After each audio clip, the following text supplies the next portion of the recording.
Welcome to another C1 Advanced ESL-lounge reading lesson video. Today we will be reading about 4 journalists and their experiences of making their house smart for a week, and their different conclusions about the technology. Let's begin with some vocabulary. Bewildering. Confusing and difficult to understand.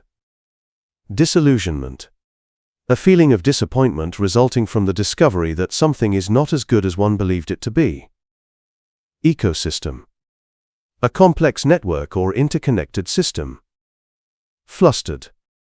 In a state of agitated confusion. Futile. Incapable of producing any useful result. Pointless.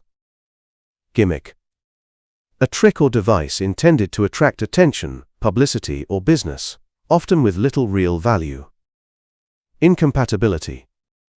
The state of two things being so different in nature as to be incapable of coexisting. Inept. Having or showing no skill, clumsy. Quantified. Expressed or measured the quantity of something. Revelation. A surprising and previously unknown fact, especially one that is made known in a dramatic way. Skeptic. A person inclined to question or doubt all accepted opinions. Workaround. A method for overcoming a problem or limitation in a program or system. Great. Now you know the key words, let's read the texts. You are going to read 4 personal accounts from journalists who tested smart home technology. Read them carefully to understand each journalist's experience and conclusion. Afterwards, you will answer 10 questions to check your interpretation of each account. Okay, let's start with text A. Marco Rubato. My mission was to embrace the seamless, automated future. I installed smart lights, a smart thermostat, and a voice-activated assistant that promised to be my digital butler. The initial setup, however, was anything but seamless, involving a bewildering array of apps and lost Wi-Fi passwords. My neighbor has had a similar system for years. The true moment of disillusionment arrived on Tuesday. Having programmed a relaxing evening scene, I instructed the assistant to activate it. The result was nothing short of a technological nightmare that left me questioning everything.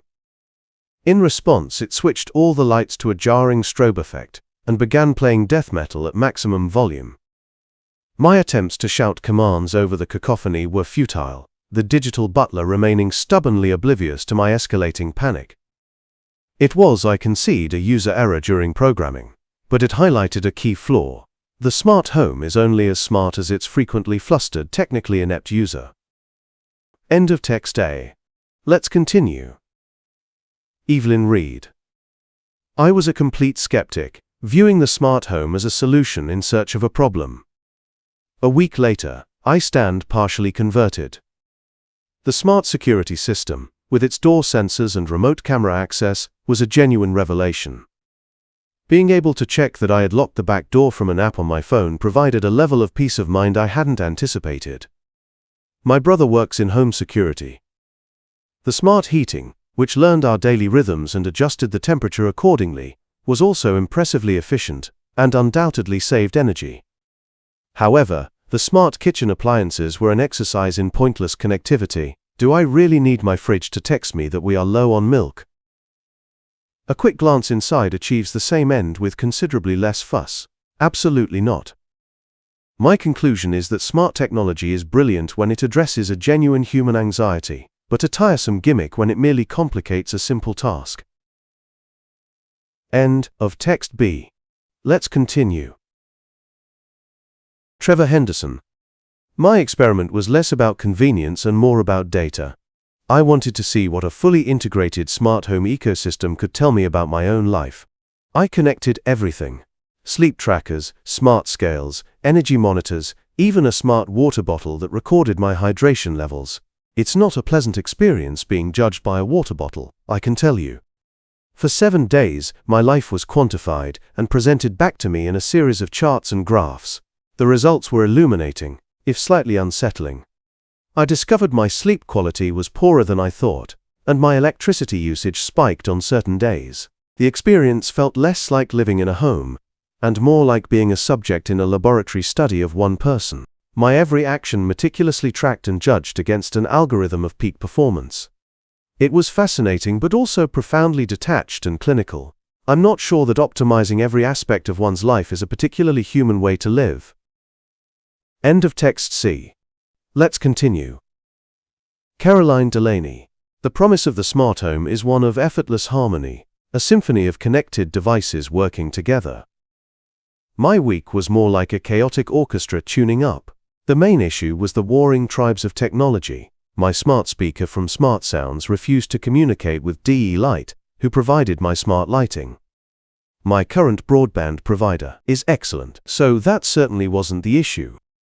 The fundamental problem lies in the tech industry's stubborn refusal to embrace universal compatibility standards that would benefit consumers. Getting them to work together required endless online searches for third-party apps and complex workarounds, a convoluted process that felt decidedly dumb and consumed hours of my time. There were moments of magic, certainly. Asking the house to turn off all the lights at bedtime was a genuine pleasure.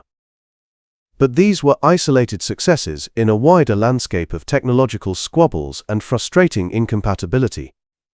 The dream of a single unified smart home remains just that, a dream. Okay, time for a few questions to check your understanding. Question 1.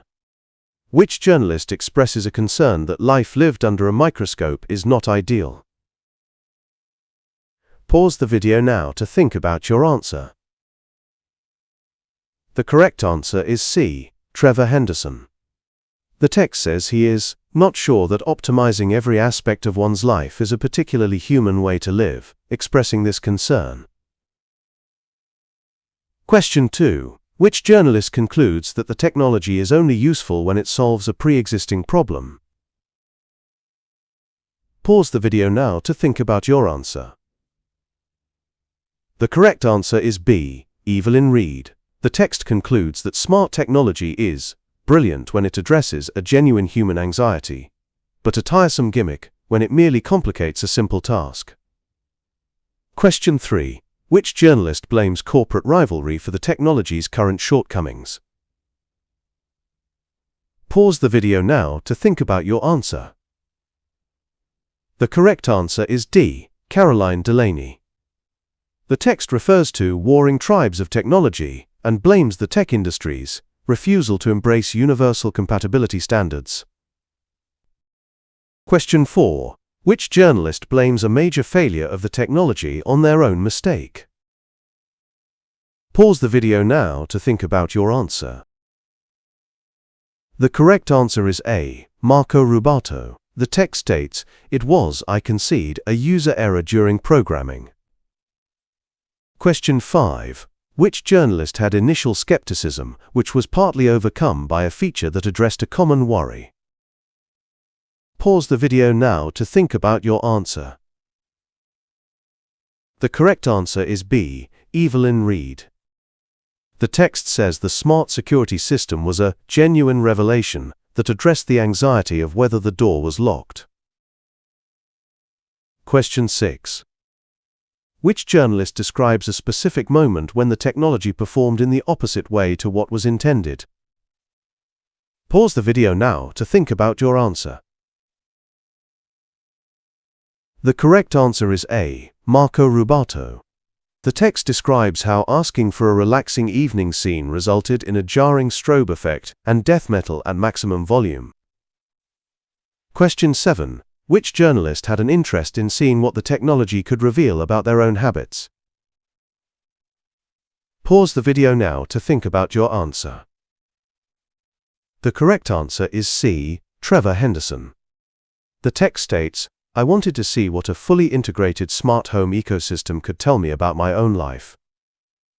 Question 8.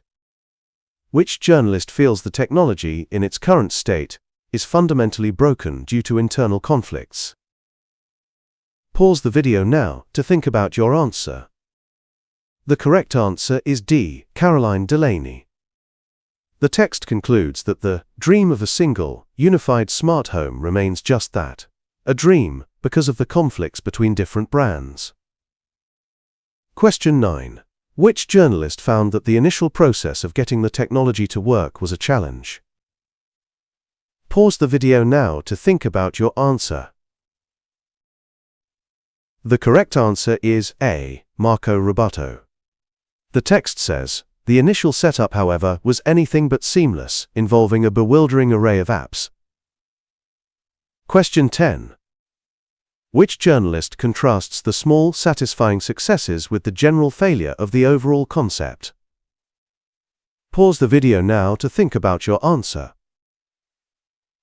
The correct answer is D. Caroline Delaney. The text says, there were moments of magic, certainly, but these were isolated successes in a wider landscape of technological squabbles. Let's quickly summarize the lesson. On this screen, you can review the main points of the text and the key vocabulary.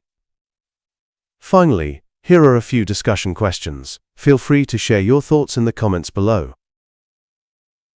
Thanks for watching this ESL Lounge video. Don't forget to subscribe for more lessons, and we'll see you in the next one.